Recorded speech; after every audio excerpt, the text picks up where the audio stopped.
porque aprender es otra cosa. Aprender no es aprender hechos, es aprender a relacionar, aprender emocionalmente, aprender en un contexto. Es cierto que la tecnología también ayuda en eso. Sabemos que el aprendizaje o la memoria se consolida durante el sueño y podemos aprovecharlo en cierta manera y seguramente la tecnología ayude de esta manera. Pero consolida, no aprendés, consolida lo que aprendiste en todo un contexto con un maestro y la figura del maestro es ineludible. Ni Y nada. eso además tiene relevancia hacia el futuro. Si vos hablás con mucha gente que hace tal cosa, por ejemplo científicos, ¿y por qué sos científico? Bueno, mi maestra de tercer año era recopada y traía unos bichos y me contaba de esto, y algo quedó ahí que vos querés imitar. Lo mismo para los maestros. Un maestro imita a su maestro. Un buen maestro imita a un buen maestro. Uno quiere ser como sus héroes finalmente, como Flash Gordon o su maestro de tercer año. Podemos complementar la enseñanza con divulgación, con actividades extra, con lo que se cante, con tecnología.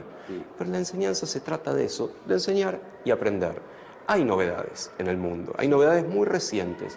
Por ejemplo, la neurociencia, la ciencia que estudia el sistema nervioso, de pronto ha tomado la enseñanza como objeto de investigación. No lo vamos a extrapolar de pronto, del laboratorio vamos a ir al aula y todos van a ser ratoncitos que de pronto van a... Pues, si hacemos eso en séptimo grado, los pibes van a ser excelentes resolvedores de laberintos, pero poco más. Pero estamos tratando de entender qué es ese cerebro que aprende y ese cerebro que enseña. El cerebro que enseña también es interesante, no cualquiera enseña. Bueno, cualquiera enseña de una manera relevante para el otro.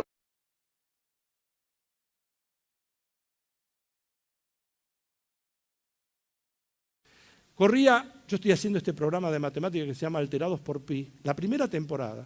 Lo estaba haciendo y en un momento determinado yo quería contar esto al aire. Yo quería probar esto que les quiero contar a ustedes. Cuando uno tiene una pizza, así, uno en general, ¿cómo corta la pizza? La corta de esta manera, así, más o menos, así. ¿Estamos de acuerdo? La cortan 8 porciones de esta manera. ¿Estamos de acuerdo con eso? Me miran con cara de que nunca comieron pizza, qué sé yo.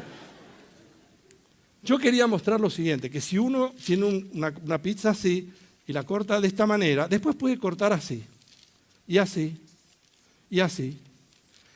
Y si bien ahora no quedan 8 porciones iguales, si hay 2 personas, ¿esta porción es igual a esta porción? ¿Esta es igual a esta?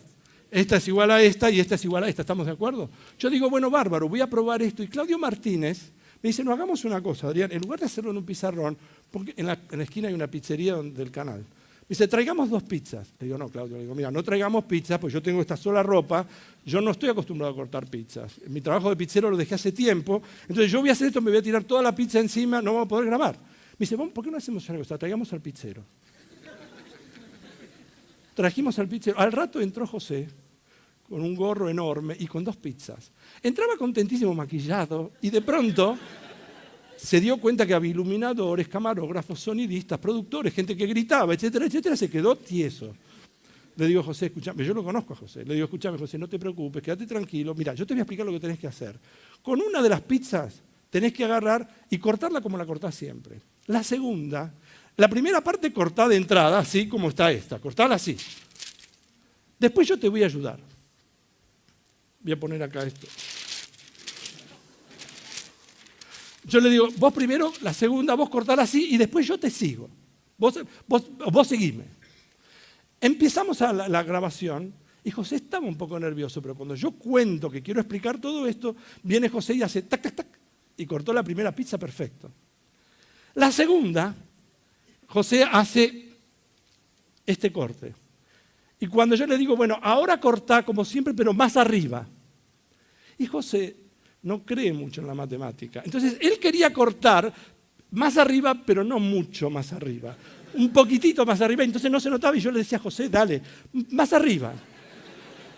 Y José no quería, le digo, José, más arriba. Y yo le empujaba el brazo en un momento determinado y le dice, más sí, jodete. Y entonces iba a hacer una cosa así, le digo, no, pará un poquitito, perpendicular.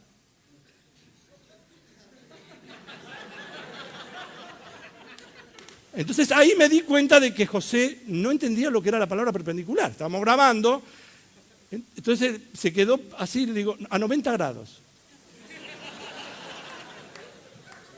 Al final le digo, hace una cruz. Entonces José hizo la cruz, terminó. Moraleja de esto, 2 cosas muy importantes. La primera cosa que fue una lección para mí, muy importante, porque una persona no tiene por qué saber lo que es perpendicular. Y cuando uno, ni lo que es a 90 grados. Cuando nosotros nos comunicamos con otras personas, los comunicadores, los docentes, ustedes con los chicos o con sus hermanos, o cuando los padres le dicen a uno, hacé tal cosa, no es que uno muchas veces no quiera hacer lo que le pide, sino que uno no entiende el mensaje. La otra persona, José quería hacer lo que yo le pedía, lo que pasa es que no entendía lo que yo le pedía. Y eso es un problema muy serio. Pero mucho más serio, y esto lo aprendí después contando este episodio a distintas audiencias, es que la reacción que tuvieron ustedes recién, que es la reacción que tuve yo normalmente, la tuve después, es que todo el mundo se rió con esto. ¿Y ustedes se dan cuenta de lo que nos hemos reído? Nos hemos reído ustedes y yo de que nosotros abusamos del poder que significa saber lo que significa saber la palabra perpendicular. Uno tiene un poder sobre el otro, uno sabe lo que es perpendicular y el otro no lo sabe. Y nosotros nos cagamos de risa de que el otro no lo sabe. Y el otro percibe eso todo el tiempo, aunque no esté dicho. Si yo les preguntara a ustedes formalmente, ¿ustedes se reirían de una persona que no entiende una palabra? Ninguno de ustedes diría sí. A mí me causa mucha gracia cuando la gente no entiende. Uno cuando dice no, obviamente no. Pero cuando yo voy por atrás e hice el planteo de este tipo, ustedes y yo nos exhibimos como lo que somos. Muchas veces tenemos esa disposición que es la de agarrar y reírnos del que no sabe. Y usar y abusar de ese poder. Y ese también es un problema serio en la sociedad. Entonces yo los invito para que cualquiera que tenga cualquier conocimiento, cualquier persona que pueda tener una idea, compártala.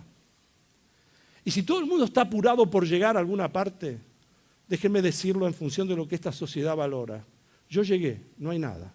Gracias.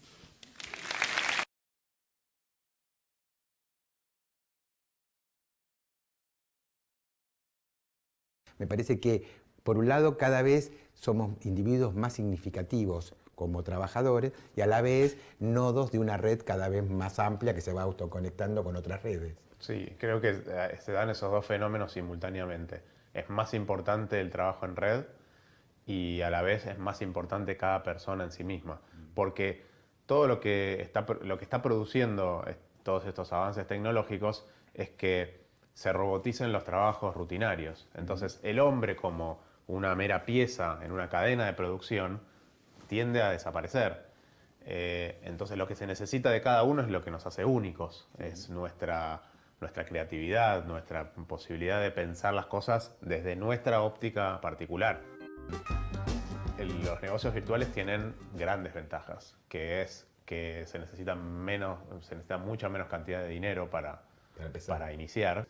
Me parece que eso dio una gran oportunidad de que se puedan iniciar negocios importantes que tienen impacto sobre la comunidad, no solo sobre el emprendedor que lo hace, sus socios, sus empleados, sino sobre toda una comunidad que antes no se daba. Antes tenías que poner una fábrica. El gran ejemplo es Instagram, una compañía que creo que eran 8 tipos cuando nos compró Facebook por $1.000 millones. Pero yo creo que esto se va a dar cada vez más, que un grupo pequeño de personas con una buena idea y buena capacidad de ejecución pueden rápidamente generar proyectos que tienen una valoración muy importante.